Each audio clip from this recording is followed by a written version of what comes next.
नमस्कार दोस्तों, संस्कार स्टडी यूट्यूब चैनल में आप सभी का स्वागत है। देखो, हमने पिछली क्लास में कहाँ तक देखा था। हमने देखा था डॉक्टर एस आर रंगनाथन के अनुसार कॉलोन क्लासिफिकेशन के जो प्रायोगिक वर्गीकरण है उसके कितने चरण थे, उन एक एक चरणों के बारे में अध्ययन किया था। उसके जो 9 चरण थे उसके बारे में अधिकांशतः हर बार एग्जाम में क्वेश्चन पुटअप होता है, और कहाँ से क्वेश्चन जो पुटअप होता है वो भी हमने देखा था। ठीक है, तो 1 से लेकर के 9 चरणों के अध्ययन के बाद आज बात करेंगे हम पंक्ति के बारे में। ठीक है, प्रायोगिक वर्गीकरण की बात कर चुके हैं हम, आज बात करेंगे हम पंक्ति की और पंक्ति के उपसूत्रों में। ठीक है, बात करते हैं पंक्ति के उपसूत्र। ठीक है, पंक्ति के उपसूत्र।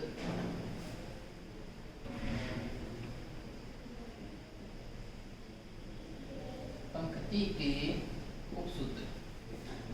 ठीक, देखो, उपसूत्रों के बारे में बात करने से पहले हमें जानना होगा कि एक्चुअल में पंक्ति होती क्या है। पंक्ति क्या है? देखो, पंक्ति का मतलब होता है पंक्ति। देखो, पंक्ति का मतलब होता है मतलब समकक्ष वर्गों का क्रमबद्ध रूप ही क्या है, पर मतलब पंक्ति है। मतलब विषय जगत में समकक्ष वर्गों के क्रमबद्ध रूप को ही क्या कहते हैं? पंक्ति कहते हैं। पंक्ति में अधीनस्थता नहीं होती, मतलब सबऑर्डिनेट नहीं होती। उसमें इस पंक्ति में क्या होती है? कोऑर्डिनेट क्लासेस होती हैं, समकक्ष वर्ग होते हैं, अधीनस्थता नहीं होती है। मतलब कि परस्पर विषय आपस में संबंधित होते हुए भी एक दूसरे के अधीन नहीं होते हैं, वो क्या होती है? पंक्ति होती है। ठीक है, फॉर एग्जाम्पल, अभी एग्जाम्पल तो इसमें जब पंक्ति के सूत्र फटेंगे उसमें आगे अच्छी तरीके से देख लेंगे। फिर भी अगर एग्जाम्पल के तौर पर देखो, जैसे Q2 Q3 Q religion main class, कोई सी मेन क्लास है, लो आप ई ले लो, डी ले लो, कोई सी भी ले लो। देखो, क्यू लोगे तो Q2 Q3 Q4 Q5। ठीक है, Q2 का मतलब क्या है? हिंदुइज्म होता है। Q3 का मतलब जैनिज्म होता है। Q4 का मतलब बुद्धिज्म।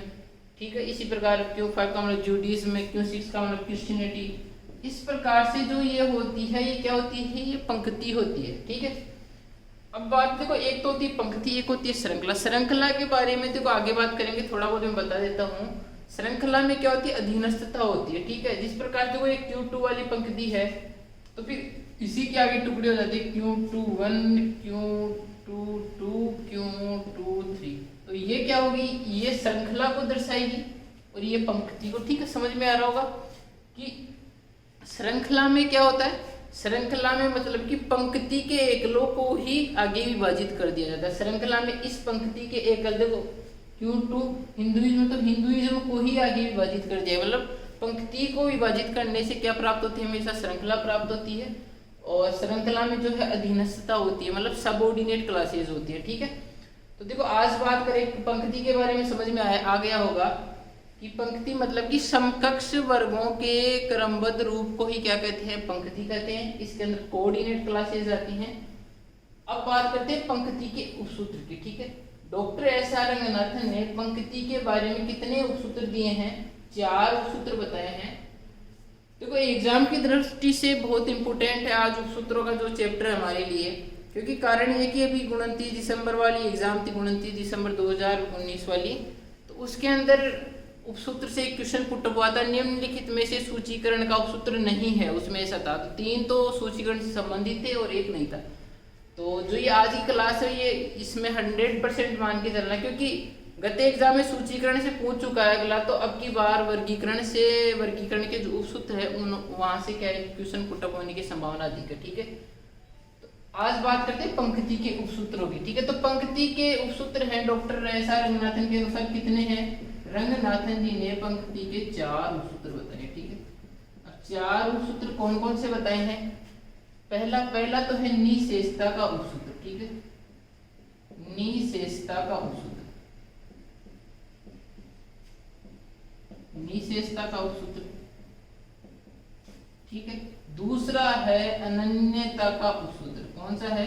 अनन्यता का उपसूत्र। अनन्यता का उपसूत्र। तीसरा है सहायक अनुक्रम का उपसूत्र। सहायक अनुक्रम का उपसूत्र। सहायक अनुक्रम अनुक्रम का उपसूत्र। और चौथा है समरूप अनुक्रम का उपसूत्र। समरूप अनुक्रम का उपसूत्र। समरूप अनुक्रम का उपसूत्र। ठीक है, इसके अंदर से देखो क्वेश्चन किस प्रकार से होता है। क्वेश्चन अगला एग्जाम के अंदर क्या पूछेगा, निम्नलिखित में से पंक्ति का उपसूत्र नहीं है, तो 3 तो इनमें से दे देगा और एक है जो कहीं बाहर से दे देगा। ठीक है, या ऐसे भी पूछ सकता है निम्नलिखित में से कौन सा है जो पंक्ति का उपसूत्र है, 3 में से एक तो ये दे देगा और 3 इसके अलावा दे देगा। ठीक है, तो आपको जो ये चारों इंपोर्टेंट है याद रखने, निशेषता का उपसूत्र है, अनन्यता का है, सहायक अनुक्रम का और समरूप अनुक्रम का। देखो अधिकांश क्वेश्चन तो पुटअप यहाँ से होता है कि सहायक अनुक्रम के जो सिद्धांत है, सहायक अनुक्रम के उपसूत्रों के अंदर चलते हैं सहायक अनुक्रम के सिद्धांत। तो सहायक अनुक्रम के सिद्धांतों का संबंध है, तो वहां पर आता है वर्गीकरण से, सूचीकरण से, अनुक्रमणीकरण से, इस प्रकार से करके ऑप्शन। और ये जो मैंने क्वेश्चन बताया कि सहायक अनुक्रम वाला, ये तो एक क्वेश्चन में एग्जाम में आ भी चुका है, शायद आयुर्वेद संस्थान की एग्जाम थी उसमें आया था कि सहायक अनुक्रम के जो सिद्धांत हैं वो किससे संबंधित है, वर्गीकरण से, सूचीकरण से, सीधा सीधा क्वेश्चन आया था।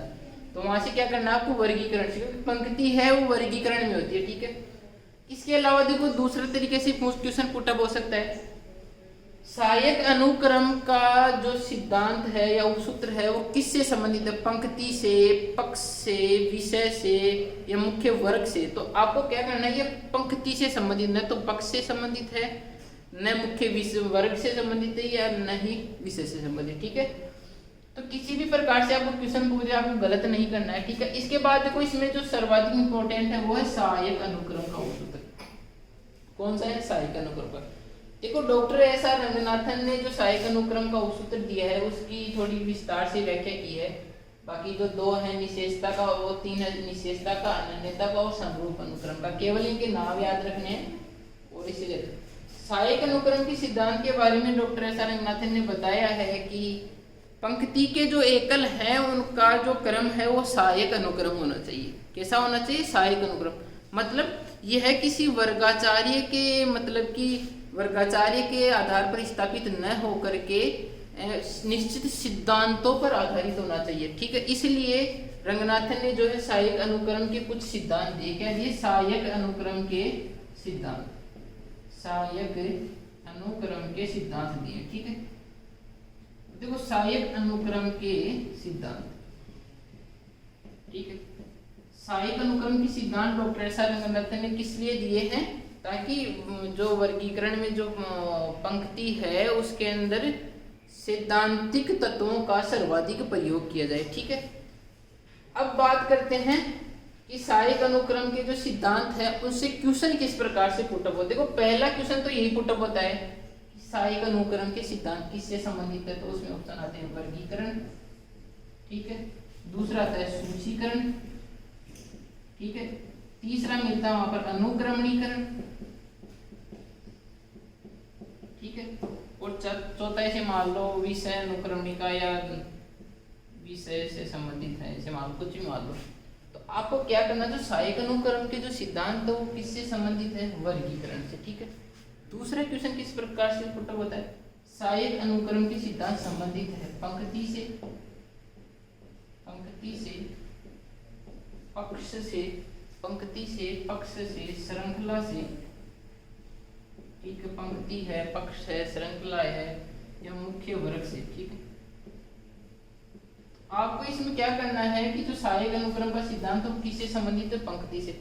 दोनों प्रकार के क्वेश्चन है वो एग्जाम में सर्वाधिक पूछे गए हैं, इसीलिए मैंने आपको ये स्पेशल तौर पर ये बताया कि सहायक अनुक्रम के ऑप्शन। अब देखो रंगनाथन जी ने है कुछ सहायक अनुक्रम के सिद्धांतों का प्रतिपादन किया है और उनसे भी सर्वाधिक जो है क्वेश्चन एग्जाम में पुटअप होता है। तो अब बात करते हैं कि सहायक अनुक्रम के सिद्धांत। देखो रंगनाथन जी ने कितने सहायक अनुक्रम के सिद्धांत दिए हैं, तो वो दिए हैं कितने, 8 सहायक अनुक्रम। ठीक है, अब देखो वो कौन कौन से हैं 8। तो सहायक अनुक्रम के सिद्धांतों की बात हो रही है, किसकी बात हो रही है, सिद्धांतों। देखो सहायक अनुक्रम का उपसूत्र है वो किस पर आधारित है, पंक्ति का उपसूत्र। और अब बात करते हैं सहायक अनुक्रम के उपसूत्र में आते हैं सहायक अनुक्रम के सिद्धांत। अब देखो सिद्धांत कितने हैं, कितने हैं, 8 है। देखो पहला है परवर्ती काल का सिद्धांत, परवर्ती काल का सिद्धांत, परवर्ती काल का सिद्धांत। दूसरा है परवर्ती विकास का सिद्धांत, परवर्ती विकास का सिद्धांत। ठीक है, परवर्ती काल का सिद्धांत, परवर्ती विकास का सिद्धांत। तीसरा आता है स्थानीय समीपता का सिद्धांत, स्थानीय समीपता का सिद्धांत, समीपता का सिद्धांत। ठीक है, स्थानीय समीपता का सिद्धांत। फिर चौथा आता है मात्रा आधारित सत्ताओं का सिद्धांत, मात्रा आधारित सत्ताओं का सिद्धांत, मात्रा आधारित सत्ताओं के लिए सिद्धांत। ठीक है, मात्रा आधारित सत्ताओं के लिए सिद्धांत। फिर इसके बाद में आता है पांचवा, कौन सा है? जटिलता में वृद्धि का सिद्धांत, जटिलता में वृद्धि का सिद्धांत, जटिलता में वृद्धि का सिद्धांत। जटिलता में वृद्धि के सिद्धांत के बाद आता है छठा है प्रामाणिक आगम का सिद्धांत। कौन सा है? प्रामाणिक आगम का सिद्धांत, प्रामाणिक आगम का सिद्धांत। ठीक है, सातवां कौन सा है? साहित्य मांग का सिद्धांत, सातवां है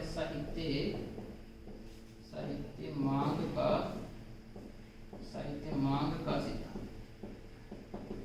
ठीक है, और आठ होता है वर्णानुक्रम का सिद्धांत, वर्णानुक्रम का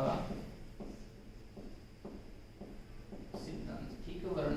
इस प्रकार से रंगनाथन ने जो 8 है वो क्या दिए हैं? सहायक अनुक्रम के सिद्धांतों का प्रतिपादन किया है। अब देखो एग्जाम में क्वेश्चन किस प्रकार से पुटअप होता है उसकी बात करते हैं। एग्जाम में सीधा ये क्वेश्चन पुटअप होता है। पहला तो कि सहायक अनुक्रम के सिद्धांत किससे संबंधित है? वर्गीकरण से। ठीक है, दूसरा क्वेश्चन पुटअप होता है निम्नलिखित में से कौन सा सहायक अनुक्रम का सिद्धांत है या कौन सा सहायक अनुक्रम का सिद्धांत नहीं है। अगर एग्जाम में पूछ रहा है कि कौन सा सहायक अनुक्रम का सिद्धांत नहीं है तो 3 तो इनमें से कोई से भी 3 दे सकता है, चौथा इसके अलावा दे देगा। ठीक है, तो आपको जो है 8 के 8 जो ये सहायक अनुक्रम के सिद्धांत है वो याद करने। फिर तीसरा क्वेश्चन यहाँ से पुटअप होता है इन प्रत्येक सिद्धांतों के बारे में कि जैसे मान लो कि क्यों जो धार्मिक रिलीजन है कोलन क्लासिफिकेशन में क्यों मेन क्लास के जो पंक्ति हैं उनका निर्धारण कौन से सहायक अनुक्रम के सिद्धांत के अनुसार हुआ। तो वो देखो परवर्ती काल के अनुसार हुआ। जैसे आगे पढ़ेंगे उस हिसाब से देखेंगे। तो प्रत्येक के जो ये सहायक अनुक्रम के सिद्धांत हैं इनका प्रत्येक का एग्जाम्पल अच्छी तरीके से याद रखना। जिस प्रकार से विषय निर्माण विधियां होती हैं उनमें जिस प्रकार से एग्जाम्पल जैसे ओकेनोग्राफी का संबंध समूहन से होता है, इंडोलॉजी का संबंध समूहन से, उसी प्रकार इसमें भी क्या होते हैं सीधे एग्जाम्पल पूछे जाते हैं और बोला जाता है कि इसका संबंध किससे है कि परवर्ती काल के सिद्धांत के आधार पर है, परवर्ती विकास के आधार पर। और इससे संबंधित एक क्वेश्चन तो पुटअप भी हो चुका है कि सीसी के अंदर जो पौधों के विभिन्न अंग हैं जैसे अंग है, जड़ है, तना, पत्ती, इसको किस आधार पर वर्गीकृत किया गया है। तो वो स्थानीय समीपता वाले में आएंगे, मतलब तल से ऊपर की ओर, नीचे से ऊपर की ओर। उसका क्वेश्चन तो पुटअप हो भी चुका है। इसलिए हम ये चाहते हैं कि एक एक का विस्तार से अध्ययन करें और विस्तार से अध्ययन देखो इनकी परिभाषा इतनी इंपॉर्टेंट है नहीं, इसके क्या उदाहरण है वो इंपॉर्टेंट है। तो हम इनके मुख्य रूप से हमारा फोकस होगा तो इनके एग्जाम्पल्स पर होगा। ठीक है, अब बात करते हैं पहला परवर्ती काल का सिद्धांत। ठीक है, कौन सा है? परवर्ती काल का सिद्धांत। देखो परवर्ती काल का जिस प्रकार से नाम से भी आपको लग रहा होगा परवर्ती काल का मतलब कि देखो जो भी विषय है या जो पंक्ति एकल है वो सबसे पहले आया है तो उसको पहले रखा जाए, जो बाद में आया है उसको बाद में रखा जाए। मतलब जो समय के अनुसार कि जो समय में मतलब कि जो पहले आया उसको पहले रखो, जो बाद में आया उसको बाद में रखो। ठीक है, परवर्ती काल का सिद्धांत। इसका सबसे अच्छा उदाहरण है एक तो सिस्टम्स का निर्माण। कोलन क्लासिफिकेशन में जो सिस्टम बनाए जाते हैं, सिस्टम, ठीक है, सिस्टम का मतलब होता है प्रणाली। क्या होता है? तो प्रणालियों का जो निर्माण होता है वो इसी प्रवृत्ति काल के अनुसार होता है। मतलब उसमें जैसे एल बी होता है, एल बी का मतलब होता है आयुर्वेदा, एल का मतलब होता है होम्योपैथी। तो मतलब कि आयुर्वेद का विकास है वो मतलब कि 999 ईसा पूर्व से लेकर के 1000 ईसा पूर्व के मध्य, जो ये बी है वो टाइम पक्ष को दर्शाता है, ये एल है ये भी टाइम पक्ष को, मतलब होम्योपैथी का आविष्कार है वो 18वीं शताब्दी में हुआ था। ठीक है, तो इस प्रकार से जितने भी कॉलम क्लासिफिकेशन में सिस्टम्स का निर्माण हुआ है सभी सिस्टम में परिवर्ती काल का सिद्धांत का प्रयोग है। पहला एग्जाम्पल इसका। ठीक है, दूसरा इसका एग्जाम्पल है वो है सीसी की जो क्यू मेन क्लास है, सीसी की जो क्यू मेन क्लास है इसका सेकेंड एग्जाम्पल लेंगे।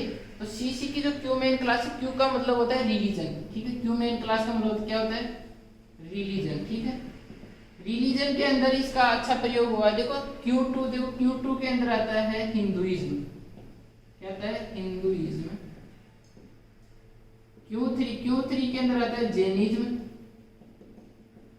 ठीक है, Q4 के अंदर आता है बुद्धिज्म। ठीक है, Q5 के अंदर आता है जूडिज्म। ठीक है, इसके बाद Q6 में आता है क्रिश्चियनिटी। ठीक है, इस प्रकार से मतलब ये है कि देखो सबसे पहले हिंदू धर्म आया, उसके बाद है जैन धर्म आया, उसके बाद है बुद्ध धर्म आया, फिर उसके बाद जूडिस धर्म आया, उसके बाद क्रिश्चियनिटी आया और Q7 में क्या आ जाएगा मोहम्मदन मतलब मुस्लिम धर्म आया इसके बाद में। ठीक है, तो इस प्रकार से जो धार्मिक जो पंक्तियां हैं, धार्मिक एकलों को है वो किस हिसाब से दर्शाया गया है, उनके उत्पत्ति के हिसाब से। ठीक है, इसके बाद में देखो अगला जो साइक अनुक्रम का सिद्धांत है वो कौन सा, परवर्ती विकास का सिद्धांत।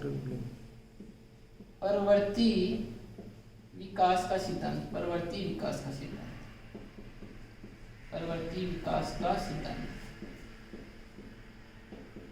ठीक है, मतलब परवर्ती विकास, जिस प्रकार से उनका विकास हुआ है उसी प्रकार से इसका निर्धारण किया जाता है। जैसे मान लो कोई जीव है वो पहले छोटा था, उसके बाद तो उससे बड़ा हो गया, वयस्क हो गया, उसके बाद में वर्ध हो गया। तो इस प्रकार से किसी भी कोई सत्ता या कोई वस्तु है उसका जिस प्रकार से विकास होता है तो उसी विकास के क्रम में उसको दर्शाया जाता है। तो ये कौन सा होता है, परवर्ती विकास का सिद्धांत। इसका सबसे अच्छा प्रयोग है वो कॉलम क्लासिफिकेशन की जो एल मेन क्लास है। एल मेन क्लास में जो स्पेशल होते हैं, विशिष्ट, स्पेशल को क्या बोलते हैं, विशिष्ट जो होते हैं, उनके अंदर इसका प्रयोग हुआ है। देखो उसके सबसे पहले देखो आता है L9B, L9B के अंदर आता है एम्ब्रियो, क्या आता है एम्ब्रियो आता है। फिर L9C, L9C में क्या आता है चाइल्ड आता है। ठीक है, L9D, D के अंदर आता है एडोलसेंट। ठीक है, एडोलसेंट आता है। ठीक है, फिर L9, ठीक है L9 आता है, फिर E आता है, D के बाद में E आएगा। ठीक है, E में आता है ओल्ड। ठीक है, मतलब इसमें जो मानव है उसके विकास के क्रम को दर्शाया कि पहले भ्रूण होता है, फिर उससे बच्चा बनता है, फिर उसके बाद में वयस्क होता है, फिर उसके बाद में वर्ध हो जाता है। ठीक है, देखो जिस प्रकार से व्यक्ति के विकास का क्रम होता है उसी विकास के क्रम के अनुसार दर्शाया जाता है। ठीक है, तो इसका सीधा क्वेश्चन किस प्रकार से आता है एग्जाम में कि एल मेडिसिन मुख्य वर्ग में जो स्पेशल है उनका निर्माण किस मतलब किस पक्ष अनुक्रम के सिद्धांत के आधार पर हुआ, तो वो होगा प्रवृत्ति विकास का। ठीक है, प्रवृत्ति विकास का। ठीक है, अच्छी तरीके से याद रखना है कि एल मेडिसिन में जो स्पेशल्स हैं, जो विशिष्ट हैं, उनका निर्माण कौन से साइक अनुक्रम के सिद्धांत के अनुसार हुआ है, प्रवृत्ति विकास का सिद्धांत। ठीक है, इसके बाद में बात करते हैं स्थानीय समीपता की। ठीक है, देखो स्थानीय जो समीपता का सिद्धांत है वो सर्वाधिक महत्वपूर्ण सिद्धांत है और इससे ही सबसे ज्यादा क्वेश्चन भी इसी स्थानीय समीपता वाले सिद्धांत से क्वेश्चन पुट अप होते हैं। तो बात करते हैं स्थानीय समीपता का सिद्धांत। ठीक है, देखो स्थानीय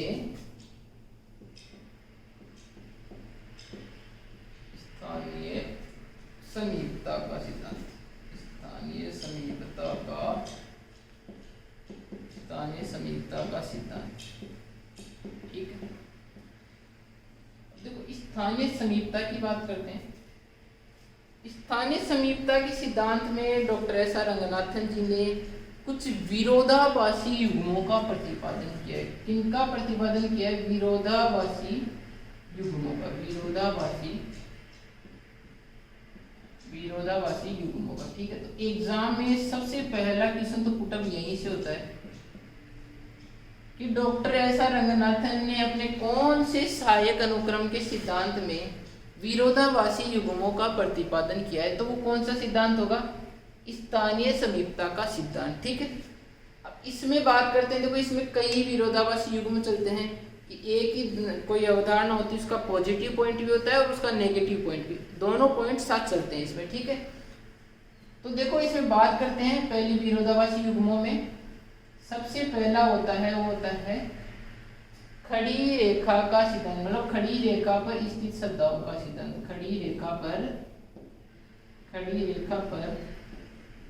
स्थित सत्ताओं का सिद्धांत, ठीक। खड़ी रेखा पर, अब देखो खड़ी रेखा पर होता है खड़ी रेखा पर स्थित सत्ताओं का सिद्धांत, इसमें भी दो होते हैं, ठीक है। इस खड़ी रेखाओं के सिद्धांत उसमें दो होंगे, पॉजिटिव और उसके नेगेटिव दोनों होंगे। एक तो ऊपर से नीचे और दूसरा नीचे से ऊपर, ठीक है। तो पहला लेते हैं हम इसके अंदर, पहला लेते हैं हम कौन सा लेंगे? तल से ऊपर की ओर, ठीक है। तल से ऊपर की ओर। अब देखो तल से ऊपर की ओर, इसका जो है एग्जाम में क्वेश्चन पुटअप हो चुका है, शायद आयुर्वेद संस्थान के एग्जाम में इसका क्वेश्चन भी आया था। तल से ऊपर की ओर वाला क्वेश्चन किस प्रकार से आया था कि कॉलन क्लासिफिकेशन में जो पौधों के अंगों को किस सहायक अनुक्रम के सिद्धांत के अनुसार रचाया गया है, मतलब कि तल से ऊपर की ओर, ठीक है। पौधों के सीसी में पौधों के अंगों को अंगों से मतलब है कि जड़ है, जड़ को बोलते हैं रूट, ठीक है। जड़ है, तना स्टेम जिसको बोलते हैं, स्टेम तन, पत्ती को बोलते हैं लीफ, ठीक है। तो मतलब सबसे पहले कॉलम क्लासिफिकेशन में जड़ को दर्शाया गया, उसके बाद में नंबर आता है तने का, उसके बाद में आता है पत्ती का, ठीक है। तो मतलब सीसी के अंदर जो पौधों के अंगों का वर्गीकरण है वो कौन से सिद्धांत के अनुसार हुआ है? तल से ऊपर की ओर, नीचे से ऊपर की ओर, ठीक है। याद रखना है, इसका जो है एग्जाम में क्वेश्चन पुटअप हो चुका है, दोबारा भी इसका क्वेश्चन आने की संभावना है। दूसरा आता है इसका नेगेटिव पॉइंट, कौन सा रहेगा? देखो ये आता है तल से ऊपर की ओर, तो दूसरा होगा ऊपर से तल की ओर, ऊपर से तल की ओर, ठीक, ऊपर से तल की ओर। अब बात करते हैं ऊपर से तल की ओर, तो इसका जो एग्जाम्पल है वो है डीडीसी के अंदर। डीडीसी के अंदर मानव के अंगों का, डीडीसी में जो मानव के अंगों का वर्गीकरण है वो इसी सहायक अनुक्रम के सिद्धांत के अनुसार हुआ है कि ऊपर से तल की ओर, मतलब ऊपर से नीचे की ओर की। सबसे पहले जैसे हेड आएगा, उसके बाद आएगा इस, ठीक है, स्पेस आएगा, मतलब कि सामने वाला जो होता है स्पेस, ठीक है। उसके बाद होता है जैसे नेक आएगा, गर्दन आएगा, ठीक है। इस प्रकार से जो डीडीसी के अंदर है मानव शरीर के अंगों का क्रम है वो किस सिद्धांत के अनुसार हुआ है? ऊपर से तल की ओर। किस हिसाब से हुआ है? ऊपर से तल की ओर, ठीक है। या स्पेस नहीं क्या आएगा? फेस आएगा, ठीक है। फेस, हेड आएगा, फेस आएगा और नेक आएगा, ठीक है। तो मतलब डीडीसी में जो मानव के अंग है उसका तो निर्धारण हुआ ऊपर से तल की ओर, और पौधों के अंगों का निर्धारण है वो हुआ है नीचे से ऊपर की ओर, ठीक है। अब देखो इनका जो क्वेश्चन आता है ना उसमें ये तल से ऊपर की ओर भी होता है और ऊपर से तल की ओर। सबसे ज्यादा कंफ्यूज यही मारता है कि वहां पर कंफ्यूज ये होता है कि यार ऊपर से नीचे की ओर करिए या नीचे से ऊपर की ओर करिए। देखो इसका एक शॉर्ट ट्रिक है कि जिस तरफ से जो भी खा रहा है, मतलब पादप कहाँ से खाता है? हमेशा जड़ से खाता है, तो जड़ हमेशा उसकी नीचे आती है। तो देखो पादपों का जो वर्गीकरण है वो जड़ से होगा, नीचे से, मतलब जड़, पहले जड़ में आएगा भोजन, उसके बाद तने में आएगा, फिर उसके बाद कहाँ पर पहुंचेगा? पत्ती में। तो मतलब जिधर से वो खा रहा है उसी तरफ से उसका क्रम होगा। तो जड़, तना और पत्ती, मतलब तल से नीचे से ऊपर की ओर, ठीक है। इसके बाद बात करते हैं देखो मानव शरीर के अंगों की, मतलब मानव शरीर के, मानव किधर से खाएगा? ऊपर से खाएगा, ठीक है। ये शॉर्ट ट्रिक है इसका।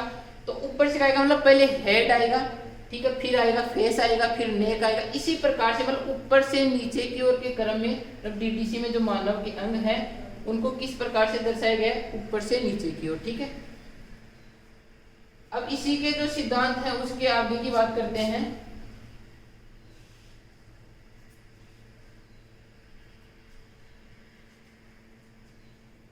कौन सा आएगा, तीसरा आएगा, वृत्त पर स्थित सत्ताओं का सिद्धांत। वृत्त पर स्थित सत्ताओं का सिद्धांत, वृत्त पर स्थित सत्ताओं का सिद्धांत। ठीक है, अब देखो वृत्त पर स्थित सत्ताओं का सिद्धांत, इसके अंदर भी क्या है, वही दो नेगेटिव और पॉजिटिव पॉइंट दोनों है इसमें। ठीक है, एक तो होगा वृत्त पर स्थित सत्ताओं के, एक तो उसका क्लॉकवाइज हो जाएगा और एक दूसरा क्या हो जाएगा, एंटी क्लॉकवाइज। ठीक है, मतलब पहला हो जाएगा इसके अंतर्गत वो क्या होगा, घड़ी की सुई की दिशा में। ठीक है, घड़ी की सुई की दिशा में, घड़ी की सुई की दिशा में।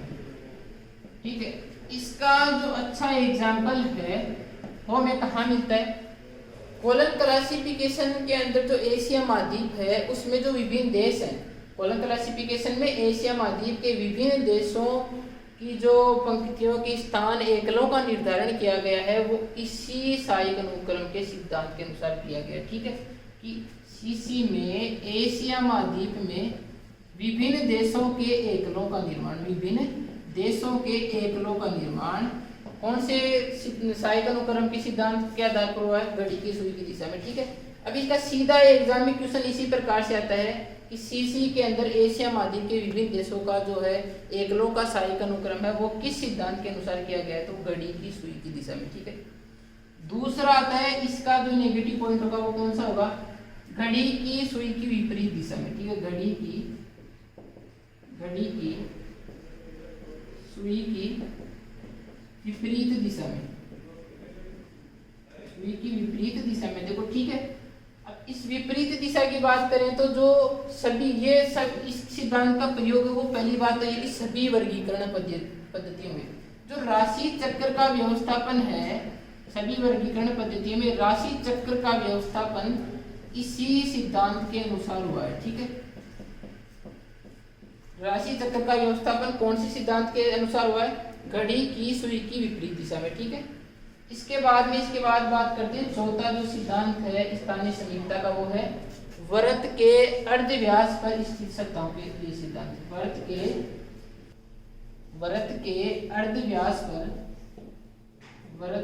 अर्धव्यास पर स्थित सत्ताओं का सिद्धांत। ठीक है, अब वृत्त के अर्धव्यास पर स्थित सत्ताओं के देखो इसके भी वही दो पॉइंट नेगेटिव और पॉजिटिव कौन से होंगे, पहला तो यह होगा कि परिधि से केंद्र की ओर, दूसरा हो जाएगा केंद्र से परिधि की ओर। ठीक है, देखो इसका पहला होगा वो तो क्या होगा, परिधि से केंद्र की ओर, परिधि से केंद्र की ओर। ठीक है, और दूसरा क्या होगा, दूसरा होगा वो होगा केंद्र से परिधि की ओर। ठीक है, केंद्र से परिधि की ओर, केंद्र से परिधि की ओर।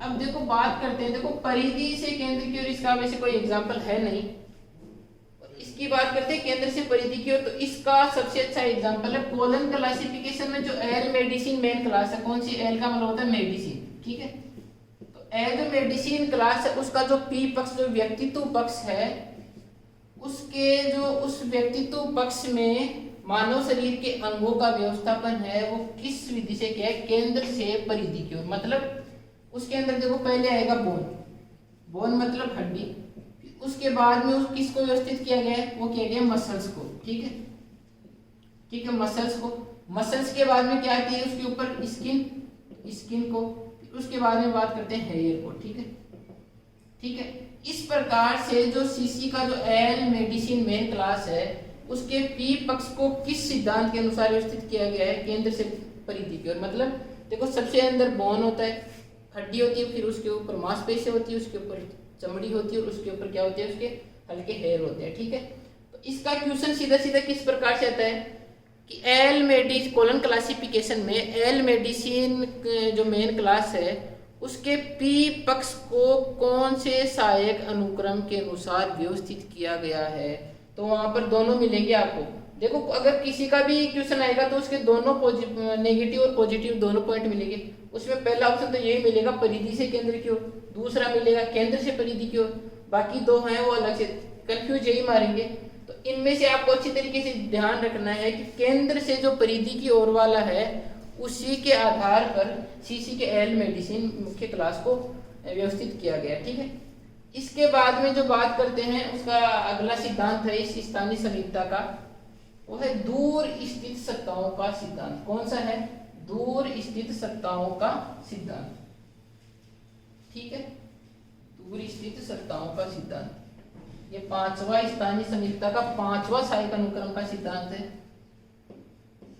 दूर स्थित सत्ताओं का सिद्धांत, दूर स्थित सत्ताओं का सिद्धांत, ठीक है। देखो इसकी परिभाषा इंपॉर्टेंट है नहीं, इसका जो एग्जाम्पल है वो इंपॉर्टेंट है, ठीक है।